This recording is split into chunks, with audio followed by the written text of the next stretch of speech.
In this video, we'll talk about Document 360's File Manager.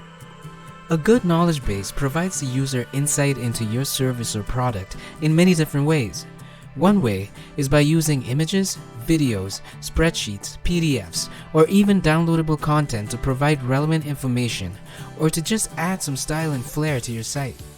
Document 360's File Manager helps you store all these assets conveniently in a single location.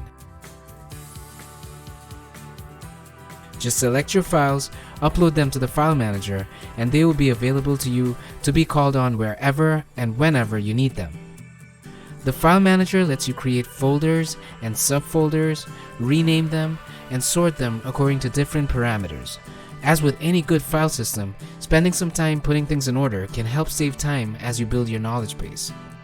One standout feature of the File Manager is the ability to easily embed files right into your documentation. Just select the file you want and customize its appearance in the page to your liking.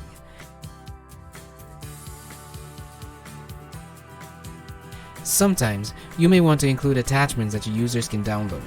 To do this, just insert the files from the File Manager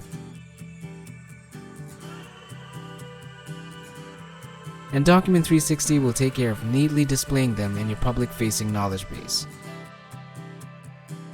Thanks for watching, and don't forget to check out more videos in the tutorial section.